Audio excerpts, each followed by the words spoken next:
Anything more formal than? No. All right, cool. So, in a minute, does everybody have the agenda in front of them? Cool. So, up first, we're going to talk about the purchase of another owl, based on some discussion with Shaheem, our resident AV guru, and the in-room configuration of the equipment in the room. So,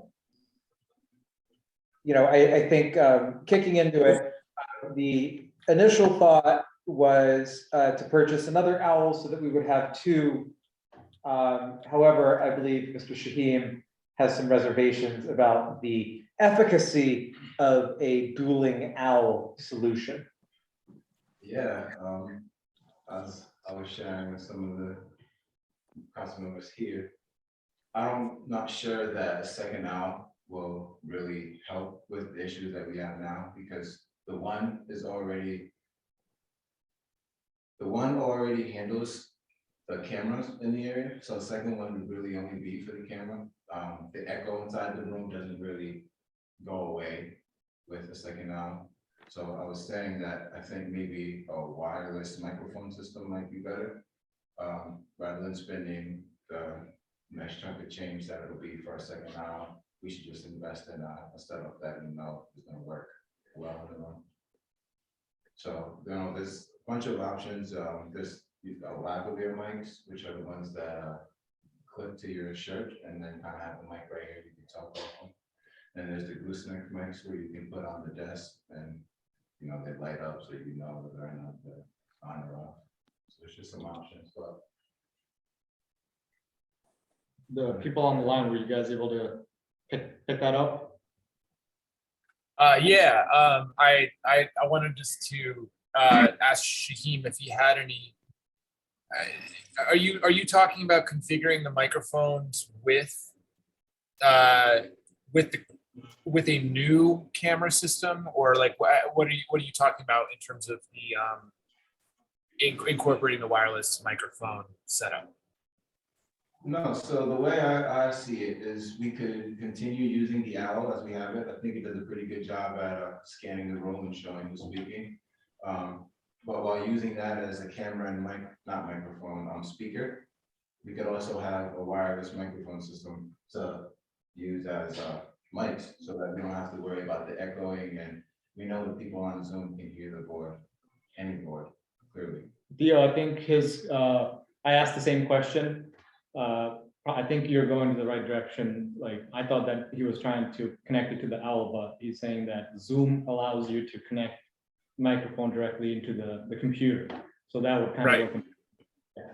Yeah, we're on the same page. I'm like trying to make eye contact with you, but you're looking over my shoulder right now. I think we're saying the same thing. I didn't realize that. Is it like a mixer or something, or like Soundflower, where you can just merge the inputs on Zoom? Yeah, sounds like you're pretty familiar with like these programs. So if you ever use something like OBS, where you can just choose your sound input, rather than us using the owl to give sound, we'll just choose our microphone systems. Excellent. Yeah, I think that's the way to go. The only other thing is, like, I do have, I have a fair amount of experience with the wireless labs and sound equipment. It would be good to know what the cost. I mean, I know that wireless labs can be quite expensive. I mean, I know because I own a couple, but which, I mean, obviously we want people to hear it. I'd be curious to see the difference in price between the wired table option versus the clipped. I would actually probably be more in favor of a table option, just because the wireless clips get really finicky, especially if we were to go with a cheaper route, and the idea of clipping people on and off and losing people walking out with the wireless mics, which is something that happens on my sets all the time. But yeah, I would love to see. I wasn't aware that we could do dual audio streams, so I'll also look into it. But if you have any if you have any recommendations, I'd love to hear it as well. I like the idea of it really being hardwired to a degree. I think that just seems like a lot easier to manage. Because we don't have to worry about charging things and all of that, you know, because it's never gonna work perfectly. Does this room, Tom, get utilized for anything other than like council meetings, really? You're muted. Saying yes. Yes, So in terms of like breakdown and setup, would we have to physically remove all of that crap? probably. That's gross. You sound enthusiastic, Tom. Yeah, no, because I've actually explored a microphone system in the past, not so much to, we're not connected to Zoom, but in the days when, oh, we were thinking about a microphone system so that, you know, the place would get so packed that people would be in the hallway. And we figured a microphone system would make it easier for everybody to hear. And I actually got a plan on how to set that up. It was not easy to do it where you don't get feedback and everything, but this is not related to a Zoom microphone connection at all. But anyway, there are also people who work there during the day. But that's, you know, I don't know, we could probably still put them there and leave them there. Is Michael there? Yes, I'm here. Oh, okay. What do you think, Michael? Who else other than the garbage bag people are there? We do sometimes have other non-public meetings in this room. Yeah, In the future, when we do go into construction to become ADA accessible on this first floor, this room is going to be used heavily as a workspace for Yeah. folks who are upstairs. So that is something we should consider. However, because we are doing significant renovation in this room, we could consider mounting something from the ceiling. I wonder if that is of interest to the council to do room mics coming from the ceiling, which would not require this breakdown and setup all the Right. time, but would still be able to capture the room a little bit better than the owl. and that segues kind of into the other part of this discussion, which was coming up with a little bit more of a real solution than like, you know, a janky projector screen in the corner. Like if we had, like if this is going under, you know, construction, then I think we just need to plan on all of the things being broadcasted. Like, I think that's Yeah. That's what my approach was with our last meeting with the architects. Because we hadn't seen full plans for a while, and when they brought in the new plans, saying that in order for us to have this room be fully ADA accessible, needing to create a ramp up to this level.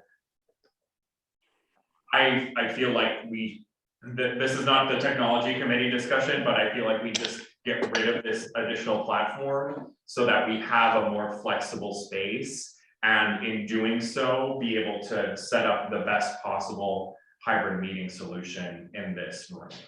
So I know it's not technology, but Michael, wouldn't that make it easier for the architects to just flatten out the room?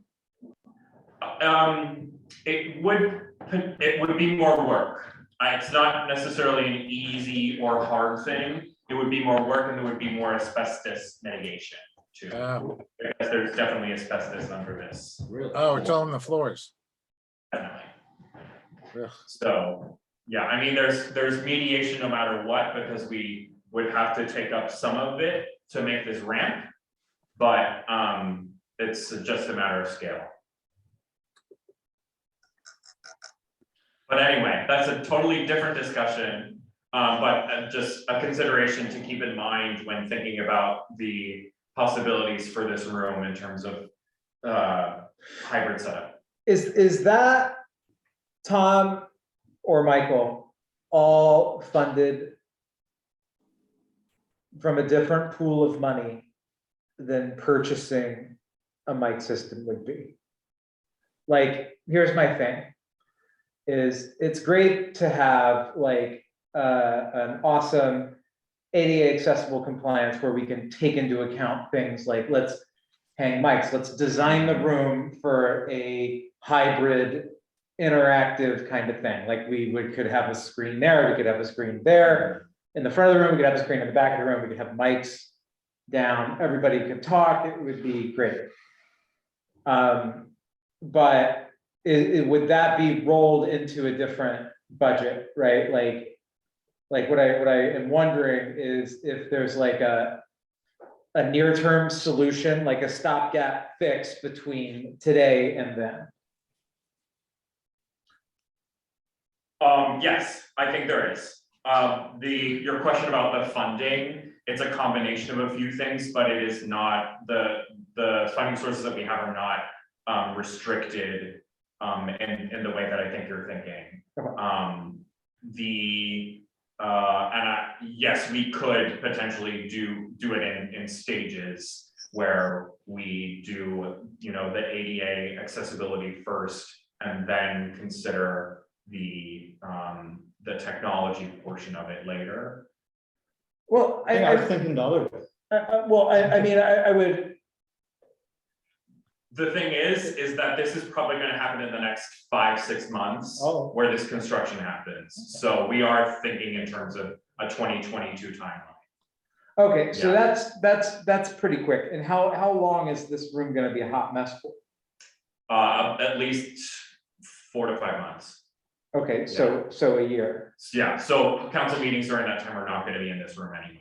So would that be, in lieu of that, would that be a vote in favor of a potential like easily packable solution that could be quickly set up and broken down? That's where I'm getting to, and while, do we know where the council meetings will be in that interim? We have a few options, but we haven't decided. I don't know, unless you have Tom. But the two options are basically the firehouse or the library.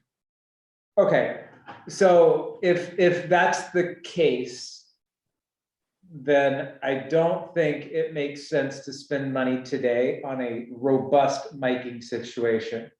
Because it's gonna be like, I'm not gonna, like, nobody is gonna want to take 12 microphones plus a mixer, plus whatever audio interface we're gonna need to have, plus the specific computer that we're gonna need to have, and get all of that crap to another location multiple times per week.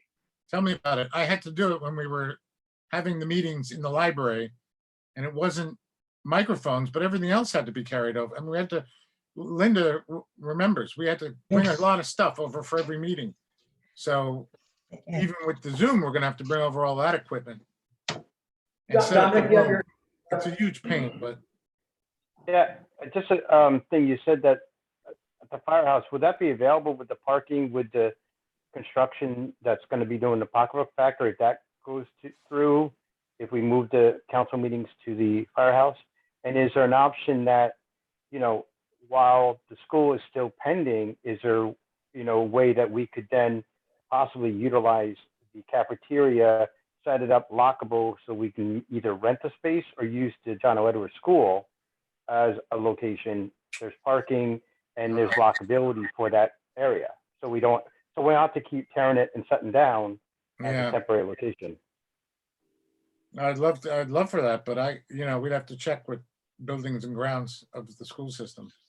I don't know if they're Well, I mean- keeping every, go ahead. If it's, I know there's a usage form, and I know they use it for, you know, at one point. So, I mean, it might be just something to look forward to if we can do a usage form to see if that's an option for us, you know, because Yeah. the county health department did use it, you know. Oh, right. Yeah, no, that's a definitely a third option. I didn't even think about it because, yeah. Councilmember Duskaludi, you have your hand up. Yes, hi, hi guys. I think you're doing a great job with your committee. I do agree with Art, and that was what I was trying to pass the last meeting. I think we should wait before we purchase anything. I do see a considerable difference in the echoing from the first time versus the second time. And it may have to be something, simple of moving the monitor in a better spot. But overall, I just wanted to bring some environmental awareness on this. Whatever we do with electronics, it's only 15 to 20% of e-waste is recyclable, and the rest goes to landfills. And the new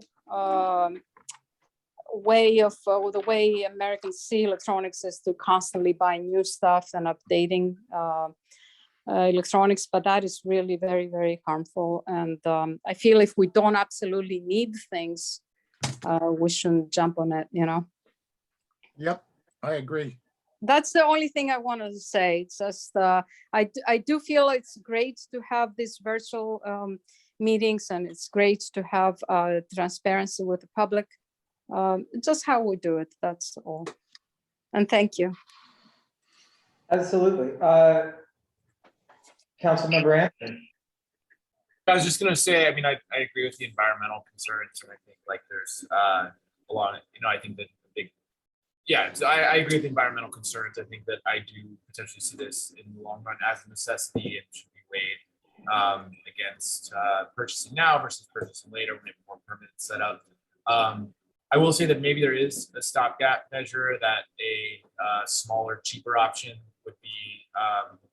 I'm just even like in some cursory research, like there's conference call microphones that could be placed like one on each side of the room that could be combined with the Zoom audio potentially.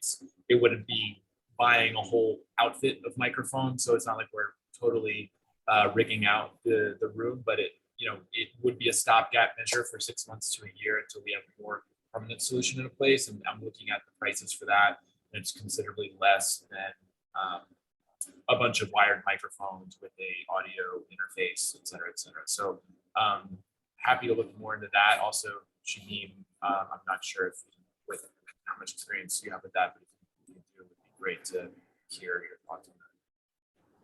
Yeah, I think with the knowledge that, within the next few months, the meetings won't really be happening in here anyways, I'd like to bet that with moving into a more standard room setup to have these meetings, the OWL is gonna perform just fine for a while. Yeah. Especially if all the board is sitting level with each other. We put the OWL on an actual table. I'd like to bet it'll perform, it'll show us why it's worth that money. But I think during that construction time, it would be worth us thinking about how we want to come back into this room and make sure that it's going to work. And during that time, that'll be when we can start purchasing all the microphones or whatever it is we decide we need. Well, and I think at that point, that becomes where, I think that becomes a little bit more of an informed decision-making process, like where there's like, whether it's you or someone like doing some actual consulting, like some checking, like some testing of things.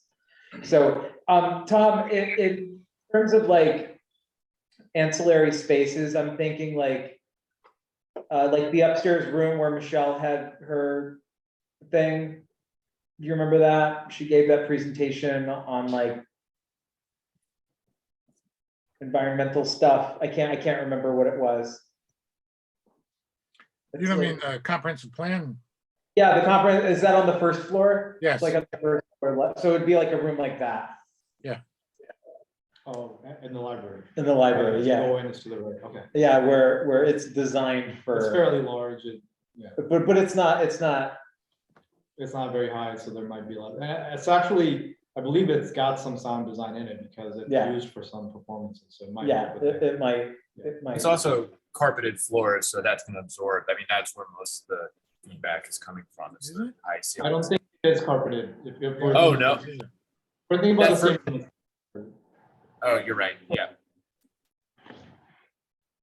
So does it make sense then, given the fact that we're gonna be moving around, right? Well, this room is under construction. while, you know, the COVID situation in terms of whether we're even here or not continues to evolve. I feel like there's too many variables to say to the larger council, hey, we as the technology committee recommend a certain thing. Is that reasonable? Is it realistic to just say, hey, we know this isn't ideal. It kind of sucks a little bit today, but we're gonna make it suck less when we have a much more permanent solution.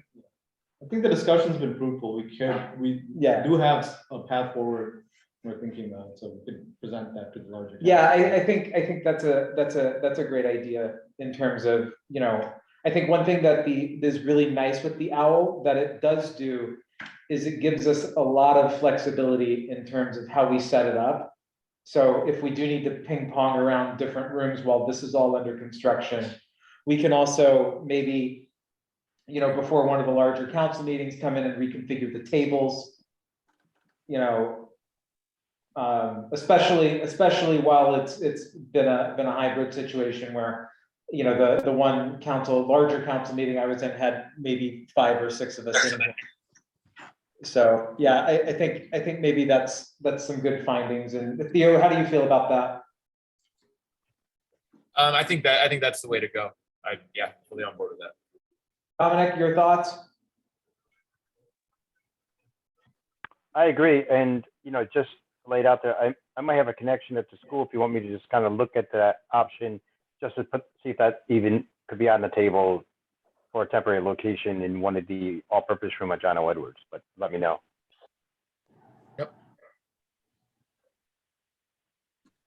Cool. All right. Hey, look at that. We resolved something, which was resolved into punting until Problem for our future selves. it's a future problem.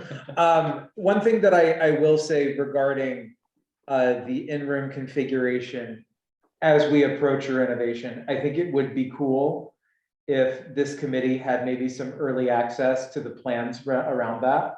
Like, just from experience, I think that between Shaheem and Theo, there's probably a great deal of understanding about mics and spaces and things.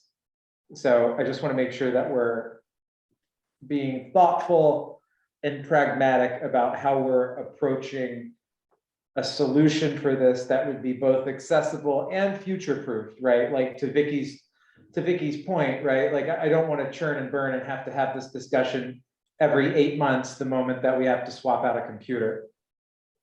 So I think, you know, whatever we can do to get in those discussions, I think would be helpful in terms of the committee and just serving as, you know, some more minds on the matter.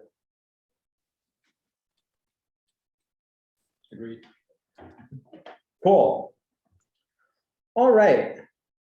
So moving along, if we're all good, I'm assuming I see no hands. So we're going to move on to the paperless Hudson presentation, which I'd be remiss to say, if you guys like the presentation, I did it. If you don't, then Ryan Wallace did.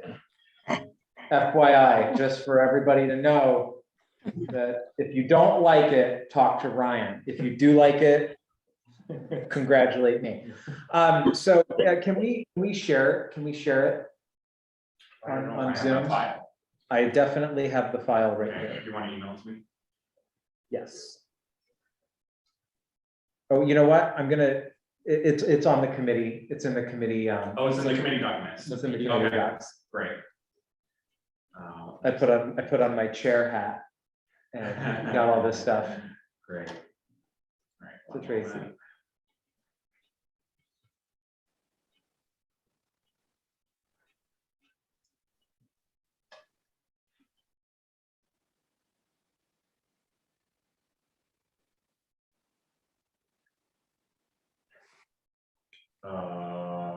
If you just search, scroll down, sorry.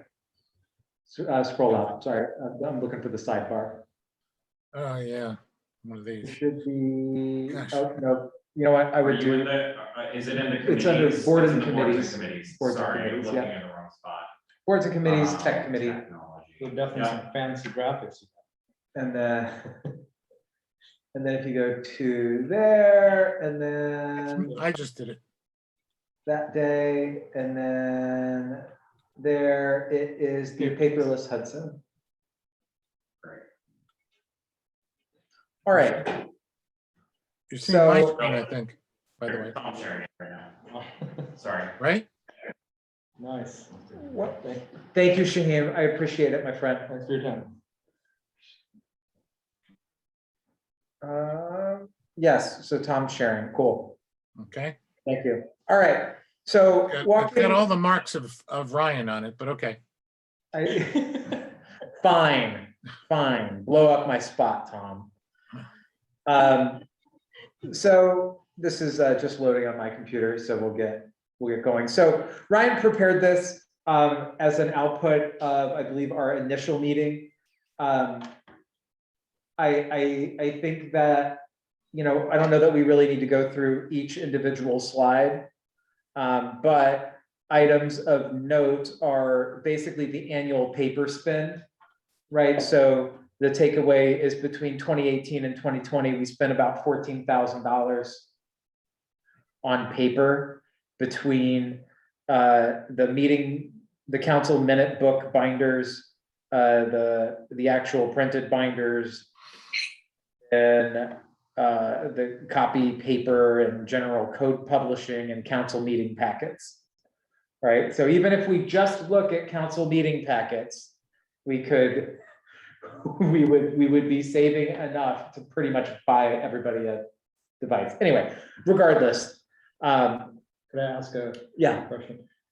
I see that the largest expense is the code publishing. Is that literally like getting binders of the codes published for? Yeah, there are physical Yes. copies of code that need to be updated every time a law is passed that amends the code or the charter. Oh, that might be something that might be difficult to get rid of.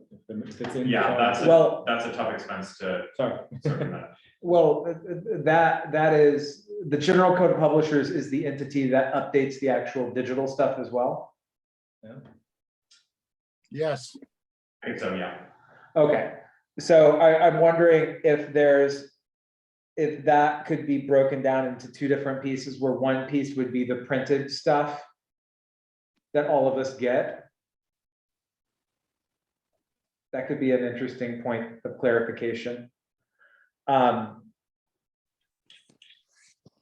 regardless, so there's that is a call out. You know, I think one thing that I think we probably could pretty easily get rid of by going completely e-paper, digital, will probably be the council meeting packets. Which is a couple, you know, about between $500 and $300 to $800 a year, plus copy paper. I think we could probably get rid of that too, so we're looking at probably about $800 a year savings. Not to mention the environmental concern of basically just taking everything that's in our mailboxes right over there and recycling them instantly. I go from there into the recycle bin. So that's just a consideration. The other thing that Ryan, if you move over to the next slide, the other thing that Ryan talks about are the unaccounted costs, unaccounted items. So the personnel costs basically that we're paying for the staff at the office here to make all of these copies. All of these copies going to the mayor, all of these copies going to the mayor's aide, going to Heather, the treasurer, and then all of the additional costs to print the monthly calendars, mailings and postage. So those are some additional considerations there. Once Ryan's back, we can break these costs down a little bit further. I didn't dig into these because I assumed Ryan was going to be here. So I'm a little unprepared, even after I learned I didn't have time to get to it. So my apologies on that, but we will get there. Ryan did outsource, not outsource, but he did identify a device. Well, but I guess this solution is basically that he's showing here is that we're just all going to be issued tablets. So we would have tablets that we could use and configure. They'd be managed by the City of Hudson IT department. It would also provide current technology for all of us as council members, so we're not relying on our personal devices for stuff, because maybe not all council members would have digital solutions readily available. What else? So yeah, and then, you know, we could check all of the email and look at all of the code stuff from these councils, from these tablets. That's the proposed tablet there quickly. It's a, if you go back one, Tom, yeah, it's just a Lenovo tablet. It's not, you know, runs Android. It should be pretty straightforward. Ryan is a bit of a technologist himself, so I would assume that he would have researched all of these things, even though I have a personal disdain for Lenovo devices. We'll forego that. But anyway, on slide 7, you know, basically he's breaking it out that 1 year of the average annual cost for these things is almost double the cost of providing every council member a tablet. And then he further on breaks it out where we could get a 2-year protection plan included, and it would still be less than half of the average annual cost as provided. So it's financially, you know, I think it makes a lot of sense. And then Ryan goes on to talk about the various kinds of things that these tax saving or these cost savings could fund. And what else? This is a plug for Tracy in her office. Hopefully having a little bit more time to focus on things that aren't copying. So I'm sure all things that people would be happy to know about. I did get a note from Ryan as well as a note from Tracy. I believe there is one spot in the code that would need to be amended. As the open meeting law does allow for electronic delivery of notices, but there is one line in our code at the City of Hudson per Tracy that would need to be updated. So that's kind of like where we're at. I personally am a big fan of this. I don't necessarily see a reason to not, or at least to offer sort of an e-option for each council member. I think that might be an interesting option as well, you know, but yeah, open for discussion. Yeah, a few questions after. Shoot, Vicky. Yes, I'm a big advocate of paperless too. I think it will be wonderful. I don't understand, why do we need those tablets? And once our 2 years are passed, and do we give those tablets to the new members? How does it work? I don't understand exactly.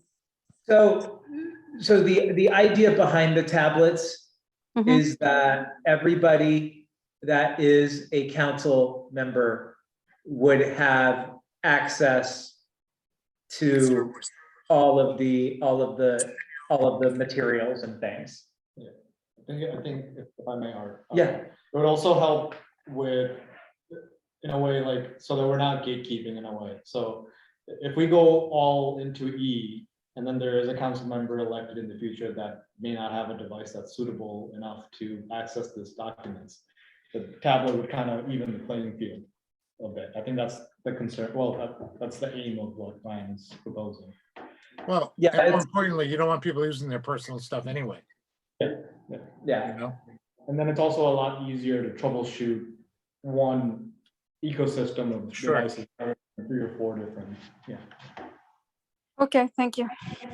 Absolutely. And the idea too, like we're not, you know, doing like high-end graphics editing or playing video games. So I would imagine the durable life of these tablets is going to be probably well beyond 2 years. I could assume that it would probably be something like 3 to 4. reasonably. I don't know, I have an iPad that I've had for 8 years and it's still working fine. But, you know, I'm less equipped to speak to Android tablets, but I would imagine that given what we're doing, it's not super intense. We're looking at documents, looking at email, maybe running the occasional, you know, joining a Zoom call, that kind of thing. So I think it would be pretty, light. So I think the tablet solution is a great way to make sure that we're, you know, all of the, you know, the current council members as well as any future council members can, you know, access the stuff as equally as any other, to Ronnie's point. Yeah, so the questions I had regarding the presentation, I think it would help us and even the public to be informed about the cost savings if we could kind of codify these lines as, because just by the general code publisher, there's a question mark about if we can eliminate all of that or some of that. If we can identify what is definitely going to be eliminated, and we can also possibly put either a dollar value or an hour value to how much time we could save the clerk's office and the various other departments by not having to deal with this paper. It would be a lot easier to sell. I mean, it's already an easy sell to me, but I think it would be a lot more informative for the public if we could do that. And then I had a second point, I'm thinking, might have lost my train of thought there. But yeah, so yeah, I think both the hours and the actual cost savings between how these lines are broken down would be great. Go for it, Dominic. Thanks, Art. So just for the, you know, my personal experience with the tablets, with my needs. So, you know, I would have to look and see how the accessibility works on the Android and the Apple product. Currently, you know, accessibility has more to offer with the Apple tablets rather than the Android in terms of apps and everything that are free and that are just built in to the system, where there's not a separate screen reader. So, you know, so that would be only my thought, that, you know, just because, you know, I would need a certain accommodations, I don't want it to be a cost burden on the city. I would like to be more of a general accessibility that's already built in to the system that is usable. Okay, I could maybe speak to that a little bit. Go for it. Because I'm on Android right now. If I understand where your concern is, Dominic, you're saying that Android, you're not familiar with the accessibility features like screen reading and things like that? Is that what? Oh, I am. Yeah, TalkBack. But it's not as user friendly and doesn't have as many apps as like Seeing AI. A lot of the apps that the Apple have free of charge for visually impaired. Android don't have as many of those apps. So in terms of comparison for, you know, that the accessibility for the Android isn't as, you know, opening, inviting than the Apple products. I mean, there is definitely a cost difference, I believe, that we have to factor in. I'm not sure exactly which apps you're talking about that iOS. I haven't explored the tablet version of Apple yet, but as I understand it, Android does have a free screen reader, and the newer version of the Android software has what I'm thinking, what you're referring to, where basically the screen tells you can select 1, 2, or 3, and it's completely visual free. So like there is options currently available for Android that does address that situation, but you might be definitely right, and iOS might be more user friendly. I can't speak to that part, but I do know that the Android, at least the newer versions, have a lot of those features. Yeah, like I said, at my job I do tech, and you know, just in my experience, the Android doesn't have as much in terms of with the mainstream as the Apple products. I mean, Android, has some, absolutely. But I mean, just a thought, I just want to kind of keep that in, on the radar so we can, make sure that, moving forward that it's something that's already built in and by a flick of a switch, it's usable if needed.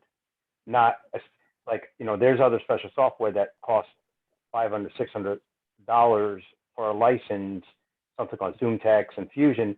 If you were going to go to a laptop that doesn't have the screen readers that are going to be, usable. Right, and maybe Dominic, one thing that might be interesting is to, position the paperless program in terms of us as council members. Maybe there's a bit more of an option, right? Maybe, because I know just from my own experience in digital accessibility, I think that usually people get pretty embedded into what they're used to using. You know what I mean? For, if you're using, JAWS, right, then you're gonna situate your workflow and things around to using JAWS. If you're using, Apple, you're gonna use Apple. So I wonder if there's like for just in terms of like our own diversity and inclusion, thinking about future council members, if there's an option there where we could kind of have a multiple of options, or like multiple selections, like, you kind of pick what you want. Right. Yeah, right. Because like at work, I use Fusion, which is JAWS and everything based in ZoomText. But, for the council reasons, I use, the iPads because of the apps using, that system. I don't use my laptop for council because it's not as easy and compatible to do some of the council work, especially when some of the web-based stuff. So I get what you're saying. Yet it's all personal preference at one time. Yes. Okay, cool. So I think a takeaway on this one is I think that we probably want a little bit more granularity in terms of actual cost savings around some of those larger line items in the document that was presented by me via Ryan, specifically the City of Hudson CC Tech Committee Paperless Hudson V1, which is posted on the website for anybody that cares to know. So over this month, I will work with Councilmember Ryan Wallace on that, and we will come back and see what we come up with. Sound good for everyone? Yeah. Alrighty, moving right along. There's a line item for DocuSign proposal, and I believe Theo, were you on that email from Heather Campbell? I was not. Okay, sorry, somebody, it was Ryan Wallace then. So it's included in the weekly documents. But basically, this is a sales deck from DocuSign regarding the ability to roll out basically DocuSign services at the city within the city of Hudson. So imagine a future where we as council members could DocuSign all of the resolutions. We could, within interdepartmental things, there could be DocuSign kinds of contracts and things like that deployed to A, reduce overall paper, but also B, increase a lot of the efficiency for it. I haven't dug into this deeply with Heather, so I'm not super knowledgeable about all of the various use cases. Go ahead, Theo. Oh, was that not you? Okay. No, I didn't say that. Oh, go ahead. I have a question, concern, I think. I think DocuSign is great. I think there might be a legal issue where I know when we sign something, Tracy serves as the notary for us to sign it, which we would not be able to do through DocuSign. That's an interesting. Yeah. Some things you will need a wet ink signature for. What in signature plus somebody to witness that. Also, it's signed by. yeah, a notarization, yeah. But I think there's other areas of opportunity. Yeah, and I think it's definitely worth, perhaps, Theo, in our discussions with Heather forthcoming, unpacking that a little bit further and really seeing what kind of value we could get from it, as well as what we're looking at from a cost perspective from DocuSign, because I can tell you it ain't gonna be free. Yeah, absolutely. I think that sounds good. I mean, again, I do wonder. Yeah, maybe I guess I need to hear from Heather more. This is the first that I'm reading about the DocuSign conversation at all. So I would just need to hear from you and Heather sort of what spaces is filling and what need it's addressing. And yeah, I don't know, but please look here. So in referring back to the email that I got from Heather, she's talking about digital authorizations.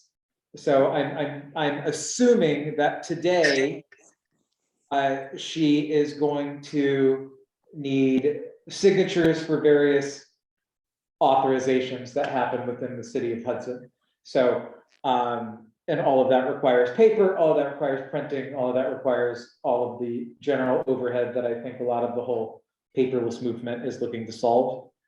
So yeah, I think it's a good takeaway for us to really unpack that a little bit more with Heather, to determine like what more specifically her use case is in terms of DocuSign, as well as what we could do to see what we could make happen in terms of like cutting down on any other thing that needs signatures. You know, I'm not super knowledgeable around, you know, all of that kind of stuff, especially like what Ronnie said from a code perspective, but I think it was definitely a good call out from Treasurer Campbell. Another update. Yep. Real quick. So when you mean DocuSigns, you mean like the resolutions when whoever seconds it and first it, and when seconds it and initials it, that those DocuSigns, is that what you're talking about? And then There's some question in terms of that, because Ronnie brought up a good point about that might need a physical witness, or as Mayoral Aide often said, a wet ink signature. So that will need to unpack. But right now, in terms of what I gleaned from Heather's email, she's really talking about city of Hudson-y kinds of things. So there might be an opportunity to help the inner workings of the city of Hudson through digital signature. Okay, like at City Hall, for them to, if there's one of those keypads that can, if someone has to come in and do a resolution, it could be a keypad signature, and that gets put into the resolution and witness rather than an actual paper copy of it to be signed. I would imagine that is probably a applicable use case, but in the context in which I think Heather was talking about it, it's very much like you physically like sign on your computer, and the DocuSign software records it as basically a legal signature. Okay, I get. In my work, we call that electronic signature. I get what you're saying. I got you. Okay. Okay, yeah, that's what I meant, an electronic signature. So, and DocuSign being the vendor. Okay, gotcha. Cool. All right. Anything else to hash out on that one, other than Theo and I will follow up with Heather? Cool. The other up next, OCR. So at the request of Councilmember Anthony, Tracy contacted our copy machine vendor. It's my understanding they would be the ones that need to install the OCR software. They're out of licenses. We're gonna have to table this until summer. So it's, yep, go ahead. Yeah, sorry, I don't mean to cut you. That's something, I think the OCR thing is, there's potentially a workaround, and I wrote out in an email, I'm gonna be doing the ride along with Tracy. She said, as I said in my email, the best time to do that is the day of a meeting. She recommended April 18th, the afternoon of the regular meeting. I'm sort of bottlenecked. I can't go forward with any of this stuff until I see in person what she's doing and figuring out if there's a way to improve her system.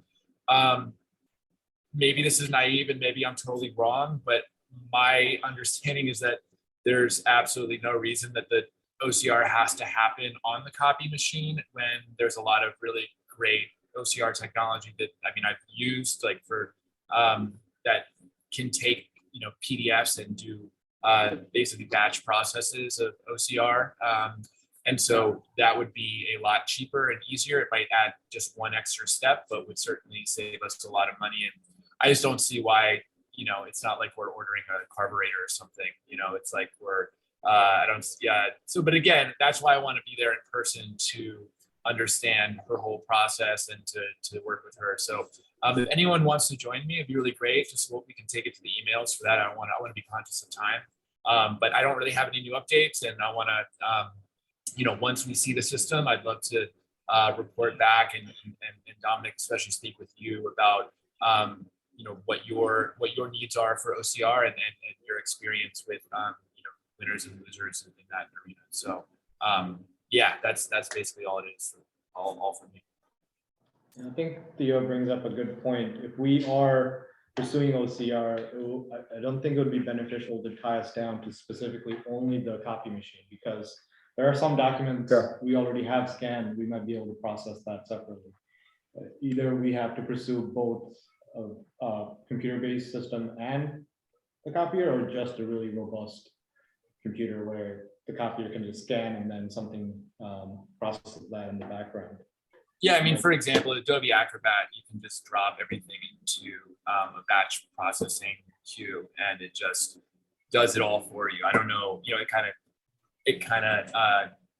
yeah, I don't know why but maybe I could be totally wrong. But if we're getting the PDF on the computer, there has to be a way to take the, you know, the proprietary nature out of the copy machine, out of the equation. So that would be. Sorry, I didn't mean to talk over you. Go ahead. Yeah, oh, sorry, go ahead, Dominic. Thanks. Theo, I would love to assist you in that, because I will tell you that and I don't know what Tracy does, yeah, on her side of it, but some documents for me on the website, I have no problem using my screen reader. Other documents, depending on what it is, I have to go through a process to make it OCR using my screen reader. So it would be very kind of maybe a live experience to kind of see what she does. I can use what I do and say, okay, that document worked. What did you do differently than this document? Because, you know, when I go and do, you know, our process, our minutes, our you know, when I jump on a website prior to the meetings, you know, I go through each and every document, and some I can go through quicker because I just tap on it and it does the OCR. And I don't know what she's doing on her end, or if it's our web, you know, I don't know, but it would be great. I would love to join you in that, so we can try to figure out what is working, what's not working. Yeah, I will say that PDFs are like a notoriously finicky format. I have, you know, for reasons which I can explain over drinks sometimes, like a real deep fascination with PDFs. And there's, they can just be, it's the same thing. I use PDFs a lot, like for research and for collating like highlights and stuff like that. And it's a very similar thing. Like sometimes the formatting is really clean and you can just pull the text straight. And other times it's like the formatting's all over the place. So that would be great, just to even do like live test of try out some different software and just export them, and you could try them with your screen reader just to make sure and see, yeah, what works best, so.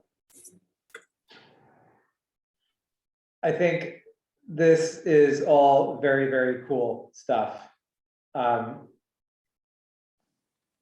In terms of like, you know, actual accessibility, actual efficiency.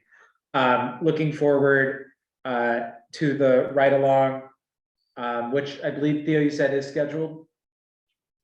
I have to confirm with her. I'll email her tomorrow. I'm just gonna confirm it because I'd like to get in there as soon as possible.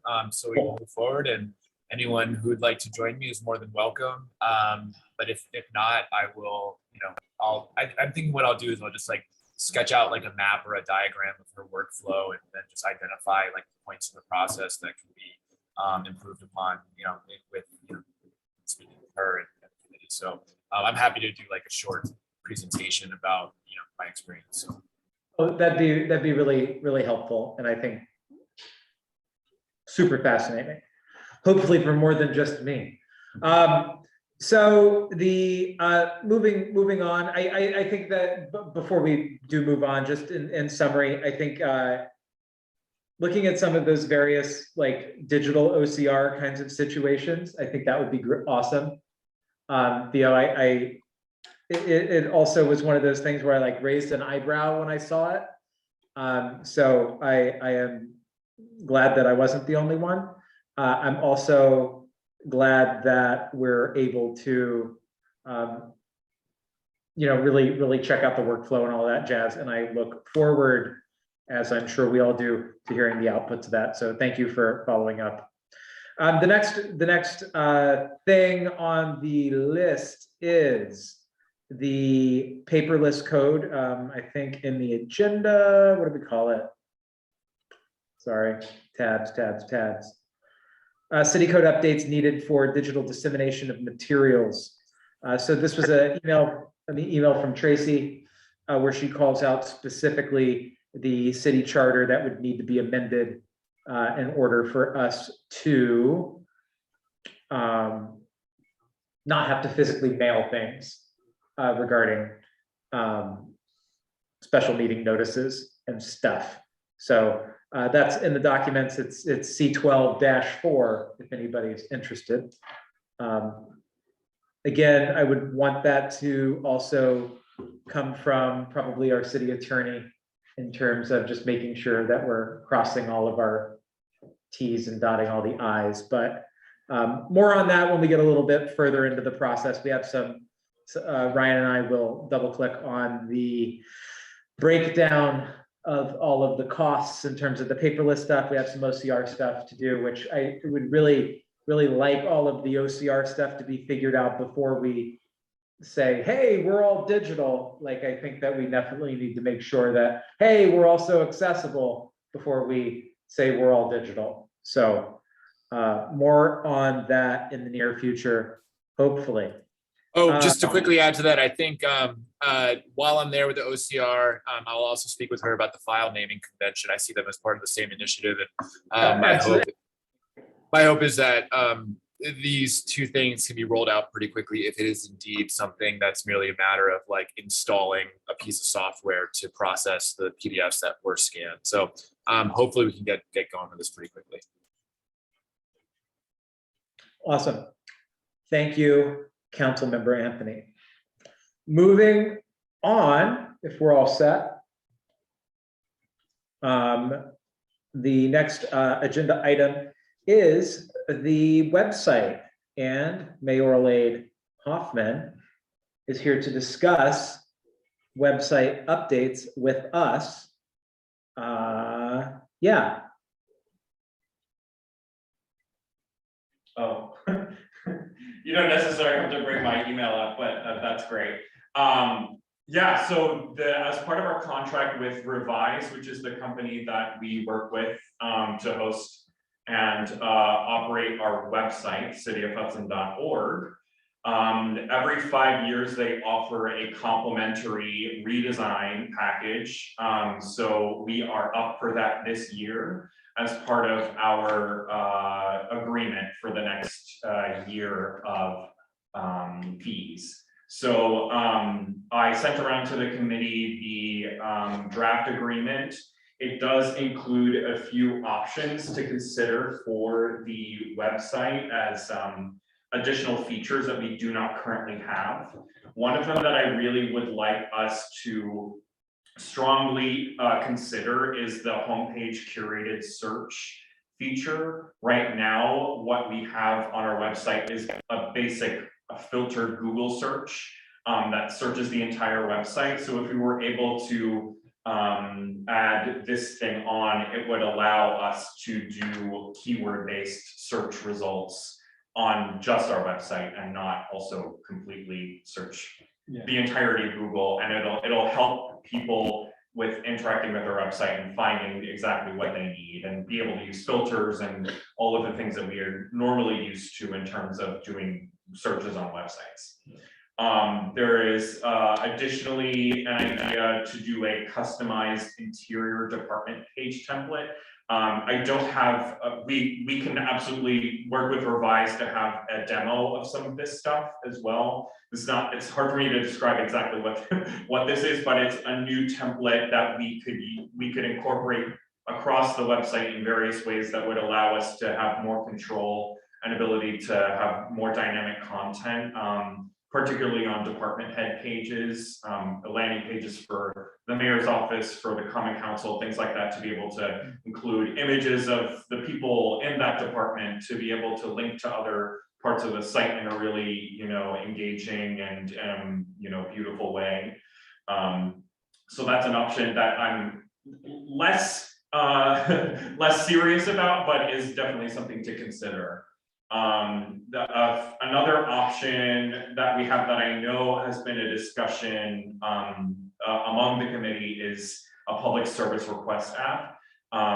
Brian Wallace, Councilmember Wallace, had been discussing with me at least the idea of looking into something like this, which allows residents to request public service mediation, construction, what have you, if there's an issue across the city, be able to locate where that issue is, submit a request for service, and then that goes to the department that is in charge of that issue. There are a lot of different vendors out there that provide this kind of software. The one that I had been in conversation with previously was called SeeClickFix. However, Revise is working on a version of this exact functionality that would be built into our website at a significantly lower cost than having a third party involved. So that is one thing that we should, I think, absolutely demo if that's of interest to the council. Then there's also an add-on for an interactive forms app that would allow us to have much more functionality in terms of forms surveys on the website, which we're currently mostly using third parties to be able to accomplish, like with Airtable or Google Forms embedded in the website, instead having something native to the CMS. So those are the four main add-ons that were presented to the city to consider with the contract. But overall, we're looking at between two to four meetings with Revise to look at new design concepts for the homepage and for the website in general. So if there are any committee members who are particularly interested in being a part of that process, definitely reach out to me, and I'll set up a time with Revise to start going through that process. Oh, Theo, did you volunteer? I did not yet, but I was about to. It's pretty, I just, it moved me. I was moved by the Yeah. spirit. You can see The me. spirit of You can see me leaning in. I had my hotkey on mute, ready to volunteer. No, I think that'd be great. I have a million questions about. I mean, I love thinking through these kind of systems and planning them out, and so I'm just firstly really excited by this, and I think it addresses a lot of the core issues of the tech committee of transparency and legibility and governance, and I just have a lot of very practical, nerdy questions for the developers about what we can and what we can't do, and understanding, for what we can't do, what are the interfaces like with other applications? I'm specifically thinking of something like MiniRevs or Lodging Revs or GovOS or any other of these other budgeting softwares that we will inevitably have to transition to. And does their API allow for plugging into these other software systems that could visualize the budget and increase interaction with the public with these different corners of government. So really excited by that conversation. I'd love to be included on that committee or working group. Awesome. Dominic, you have your hand up. Yes, thank. I think this is really good timing because, and to try to also look into, because I do have some conflicts with our website. I mean, with the accessibility with my screen reader, some of it just says button, button, button. It doesn't say what the item is. I couldn't do some of the surveys from third parties because it's not compatible. So I think to see what Revise has with, their investment in accessibility and, incorporate that, also in one shot too, to see how we can improve that on our website. Yeah, and that dovetails nicely into the communication that we've received from the city attorney regarding ADA compliance of basically our digital stuff. So I, much like you, Dominic, share your concerns over the overall accessibility of the platform itself. I think that personally, I'm a little lukewarm on staying with them as a vendor. That being said, I have absolutely no idea of other vendors in this space. I think that if I'm looking at the City of Hudson website, it does not represent a modern browsing kind of experience in any way in my mind. So I would be very, very keen to see what this new version that they have is really looking like. And I think that I do not want to continue a relationship with this vendor or co-sign a relationship with this vendor if it does not meet what we as, the tech committee or we as the council really feel is appropriate for the city at large. Yeah, and I agree too, Art. And I think, the state has just reintroduced the ADA component coordinator on the state level. So it might be, her name is Kim Hill. It might be great to reach out to her office to kind of see what a state recommendation is for a website, because they're really investing in also on top of the government side of this issue. So it might be great to inquire into that office, especially now that we are in this new era of changing or improving the government our city website. So their input might be very valuable. Yeah, I think that's a really good call out and a good suggestion. What did you say her name was, Dominic? Kim Hill? Kim Hill, yep. She's right, their office is right in the executive. She's I think she's called the director for disabilities. And she has, I think she's also, there's an assistant director. But the governor put a whole new office, brought it back from 10 years ago, invested some money into it. So it brings the government, the state government and all government entities online. Yeah, it's, I could try to find, I have her email, so I can try to find that information. I can send it to you. That would be great. I think that's a really, and Michael, I'll send it to you also. So you might need, it might be good networking to have her in your Rolodex. Absolutely.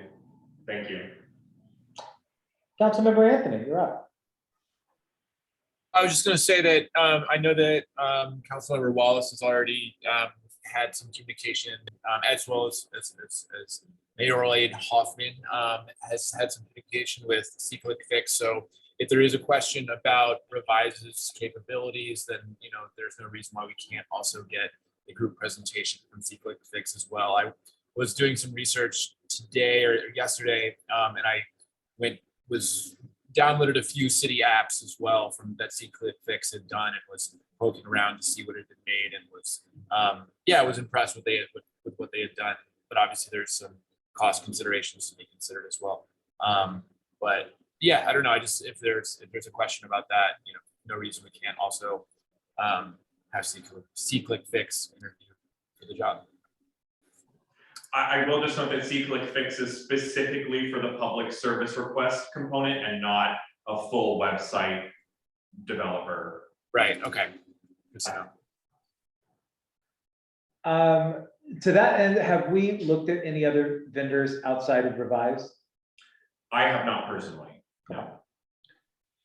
How did we inherit Revises? It's just, Well, we've had it for 5 years now, so, Okay. yeah. Okay, so that was, It's locked into a 5-year contract. Oh. So if you wanted to switch out, now would be the time. However, I would advise against it just for the fact of the pain of having to transfer an entire website to a new vendor. yeah, and there's might be some compliance issues too. If Revise wrote the contract in a way that they own the website, we might not even be able to, might have to start from zero. So. And I will also just add that ADA compliance is a part of this package. So everything will be designed with an eye towards compliance on that end, as well as I believe there's a accessibility widget that is included. Yeah. I think the one thing that Dominic brought up, I agree with, because I did a little research before we even formed the tech committee, because we were trying to see how we can optimize our services, like, for example, the email. And a friend of mine that works in New York Power Authority said that usually government entities like the state have in place like purchasing agreements with certain vendors, and it's priced like pre-priced. So as to say, like, as a government entity, we can take advantage of certain prices because it's collectively bargained for, I guess. We have some of those. Yeah, so we might be able to look at our options, and that would be at least so that we can make a more informed decision if we're going to re-up the contract with Revise or not. At least we'll have an option to present to the public. I think it serves the public interest better if we show that we've at least explored the option and this is still the better, or not, whatever the case may be. I'll also say that to your point, Art, about the modern, the lack of perhaps modern approach to the design, that the new designs that I was shown in a demo were much more, I think, what you would have expected from a city website. So I'm confident that they'll be able to produce a design that looks great, that works great, is accessible, and also still feels Hudson. yeah, I would just want to make sure that we're doing, the right thing, and sometimes it's nice when the right thing is the easy thing, sometimes it's not, looking at our, I would imagine that our attorney sent us a link on accessibility because our website is very not accessible. So I think there's go ahead, Tom. No, she sent it to me just for that reason, but also knowing that we were under the Department of Justice for all ADA issues. Yeah, so with the, I think there's a couple of things there. There's probably some state oversight, but along with that, you know, there's lots of interest basically, and there's lots of like really kind of crappy lawsuits that people bring regarding accessibility, where you're basically just wanting a settlement. Right? So, you know, you can go to a website and say, hey, I can't, this website is completely inaccessible and I'm suing you because your site's not accessible. And so there's a certain amount, what I'm saying is there's a certain amount of liability by having over 31 or 41 errors on our web homepage today. There's a certain amount of liability that we have today. And I would assume that given the state oversight, the new state oversight, that liability might grow. So I think redesigning the website is a great idea, personally. I just want to make sure that we're doing it accessibly, we're doing it legally, we're doing it compliant, you know, compliant wise, we're doing it, you know, usability wise, right? Like, you know, any council member should be able to view the website in any way they need, you know, regardless of their user agent. So yeah, I would probably sign up for your website subcommittee. There's a subcommittee now. There's the website subcommittee. It's me and Theo so far. Anybody else want to join? Well, I'm gonna have to make a new subcommittee to determine your entrance into our subcommittee, so I'm accepting applications for that now. So there's now a subcommittee to form the subcommittees. I think we're all fans of community here. I think. Yeah, yes. Or is that community? No, Parks and Rec. That's who I'm referring I didn't get the joke. to. All right. Anybody else want to join Mayoral Aid Hoffman on his website redesign subcommittee? Yeah, I'll join. I don't know how much help I'll be, but I think it's an All right. interesting thing to look into. So Yeah. we will probably also report that back up to the larger council. I think that would be a good thing to note. Let me just. I would like to join too, Art. Okay, so basically the entirety of the tech committee will be joining Mayoral Aid Hoffman.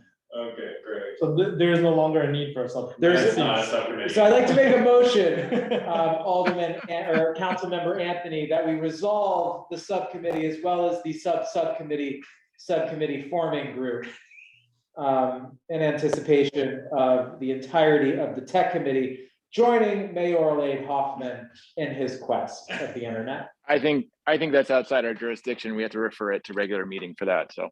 Okay, so so Tom, please draft up a resolution that, okay, no, perfect, all right. So I'm just gonna note to the larger committee that the tech committee will be working with you on the website redesign. Yeah. Well, yeah, okay. May I suggest that that I attempt to get a demo from Revise at the next technology committee meeting? Yes. Okay.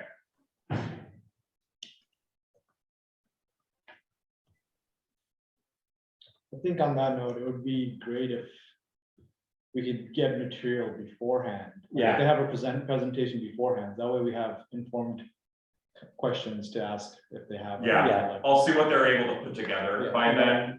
If it's just the deck that I got, then it'll be that, but if they I'm a can huge start with something for us, that would be great. fan of the pre-read. Yeah. Another line item that you had to discuss, Mayoral Aid Hoffman, was the URL. Oh, yeah.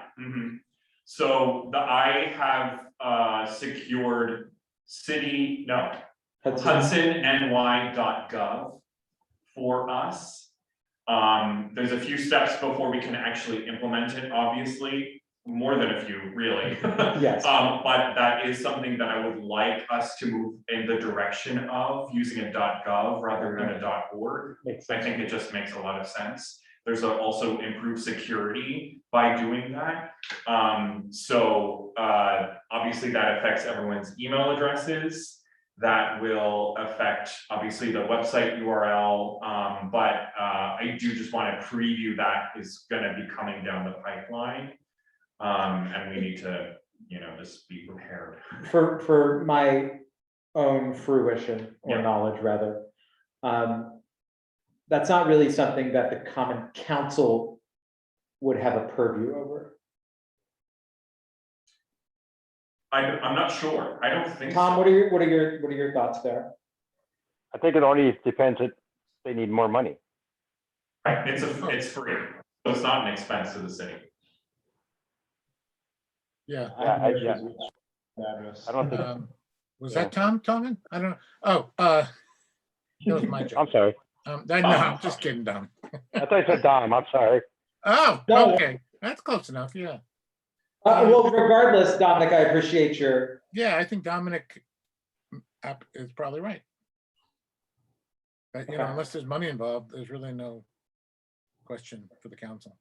yeah, that felt like a city mayoral. Unless we wanted some sort of symbolic resolution, basically, Yeah. from the council supporting the change. And then that could be used for public communication, basically, that this is happening.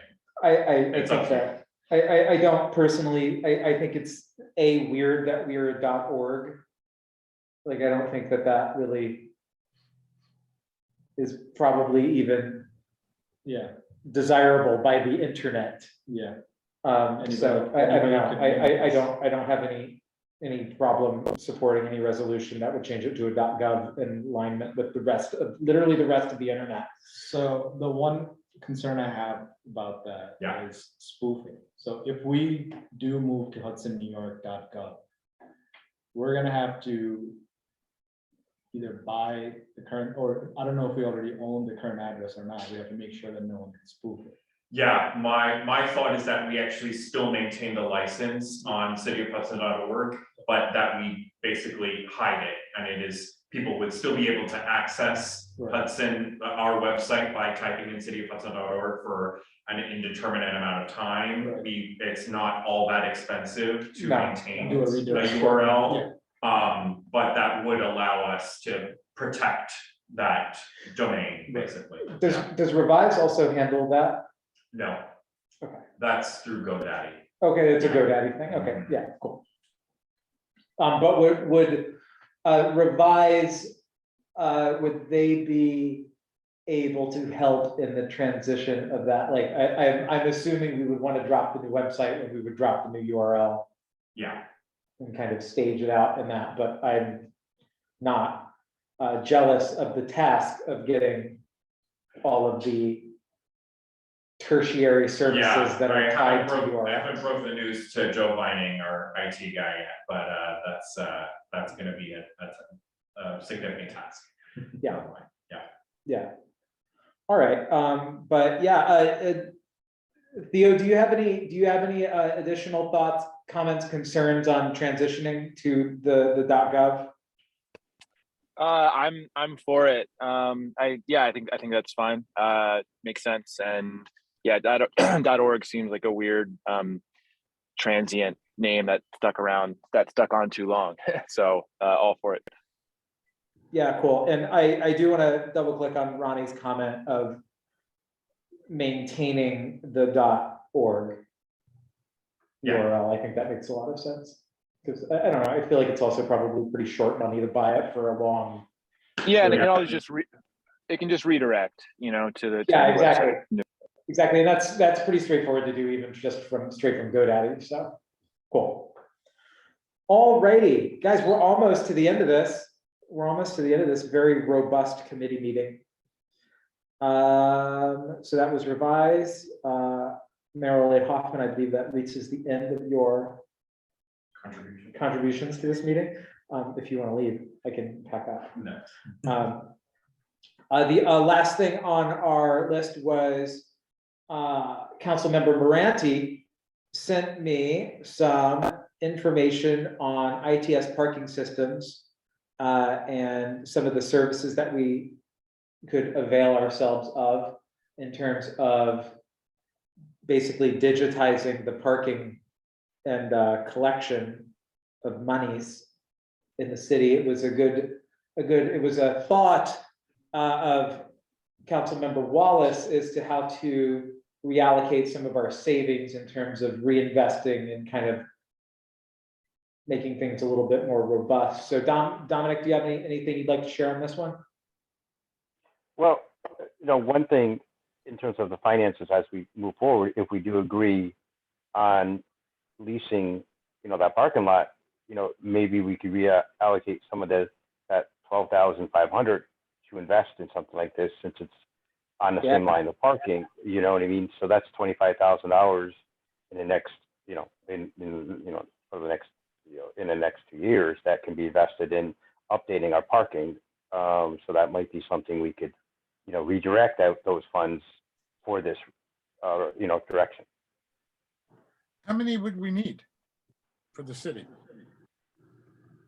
Oh, I don't know. I think they got to do, the way to do it is, a company coming in and do an assessment and kind of see what we have and what to do. And but I don't know how many total we would need. I think, we would have to have a company come in and do it.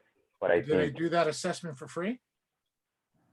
it might be part of the quote. I imagine it could be, if we do part of their quote, they'll probably come in and do it as part of their quote and, look into what we have, give us a quote for what we would need, I imagine. Mm-hmm. And would this, and what would this mean in terms of the parking lot enforcement personnel? Oh, everything's the same. I mean, if you don't have it's a ticket. I think it's like a token, or you can, you put it on the windshield or something like that. You get like a receipt. So if it's not updated, you still have to do it every 2 hours or whatever whatever the limit is.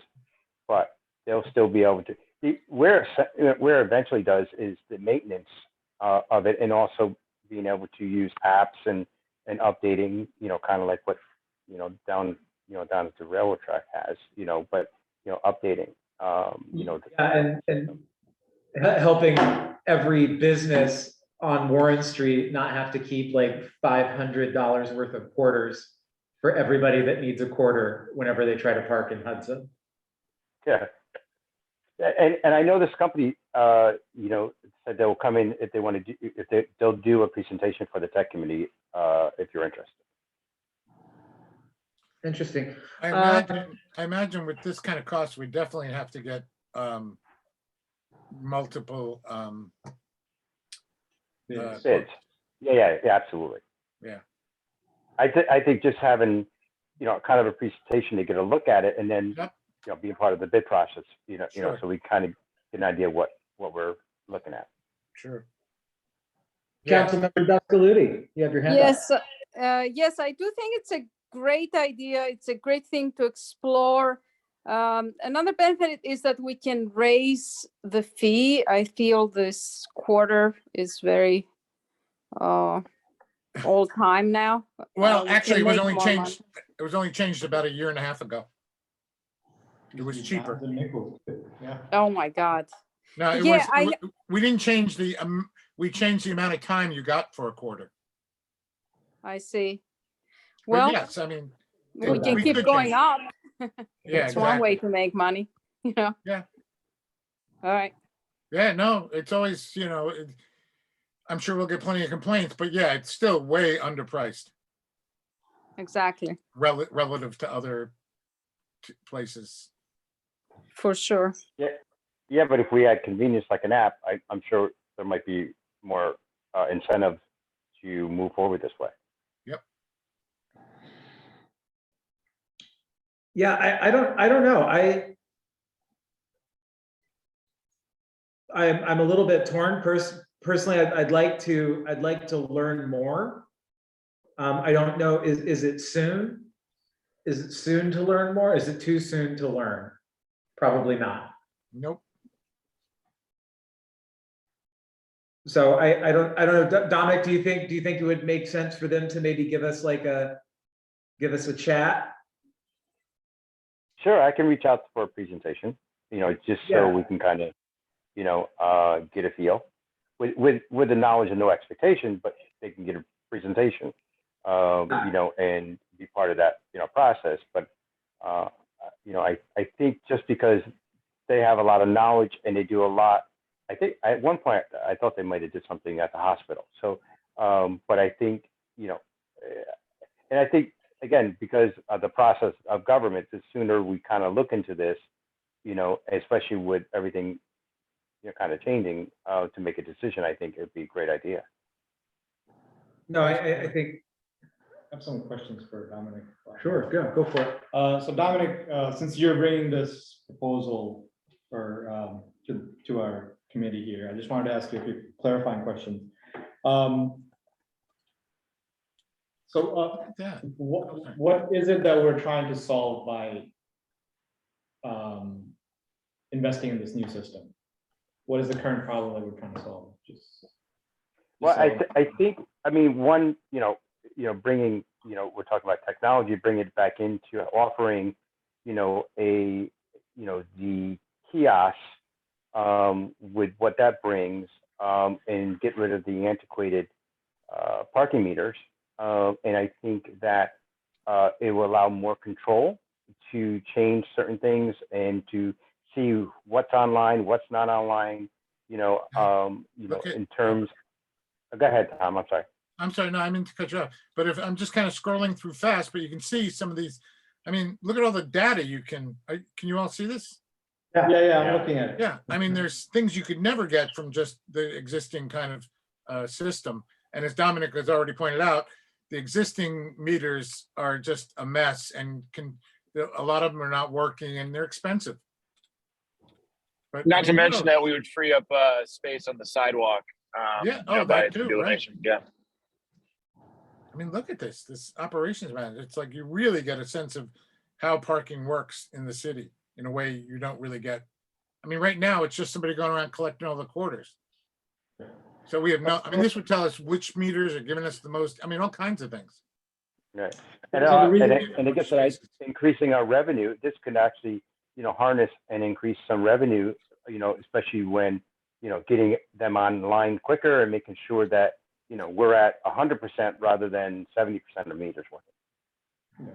So the reason I was asking, I have the slide here and I've been scrolling through it while you're discussing the first part. The reason I was asking is because, so it seems to me, at least just from a preliminary glance, it's going to be a large project, just like Tom already pointed out. So I think we have to weigh the potential for increased revenue generation versus the potential for increased upkeep as well. The graphics definitely show that it's very easy to maintain once it's installed, but there is also, now we're going to have to learn a new system. There's whoever is taking care of that has to learn the system. Obviously, yes, the system throws a lot of data at us, but how can we utilize that to better serve our business? So we have to think about stuff like that too. That's really the reason I was asking. I think overall this is a great system, but Hudson paid parking is only the Warren Street, and then a few side street has some parking meters. And I think the idea of the parking meters, it might have started off as a way to become a nuisance so that people move their cars frequently, so people don't leave their cars, right? But I think now it's shifted towards a revenue generating vehicle, which I'm not sure if that's really in line with how we as a city want to look at parking, right? Because generally business district parking is to incentivize the people parking there to get their business done real quick and leave so that the next person can come in and do it. Well, the meters are only open to 5 o'clock, so it's not like it's a 24 hours. So, they're still we're not going to increase the time frame. We're just going to, offer a little bit more convenience and be able to collect some more information. No, I was just speaking more to the raising of the parking charges in order to, balance out the investment that we're going to do, which I think might be the wrong direction for the. We do have a parking study. Yeah, and I think what, Happening what also was the reason was to raise, some of the fees, and Tom can, say, was, to incentivize, because the municipals are still the same, they're cheaper in the municipal than on Warren Street, correct, Tom? So That's right. That was the idea, yeah. purpose was to try to get them off Warren Street and utilize the municipal parking where it is cheaper. And the same format can be in place, if, to get them to use municipal parking lot. You can offer it a little cheaper than, Warren Street parking. So, so there was a little method to that madness of why to increase it also. Oh, thank you for explaining that. I think that's good to be on Yeah, record totally. for the public too. That's all. All right, that, Dominic, are you good? Are you good? I think proceeding with getting a presentation from this. Yeah, firm I'm would good. be- Yeah, thanks, guys. Yeah, I'm good. Thanks. Cool. All right, that brings us to the end of our agenda. I would love a motion to close. Motion to close. You want a second? Second. Sorry. I think Dominic seconded. Dominic, did you second? Yes, I did. I'm sorry. Cool, we're adjourned. Thank you all. We'll see you next month, same time, same place. Thanks. See you guys. Bye. Thank you.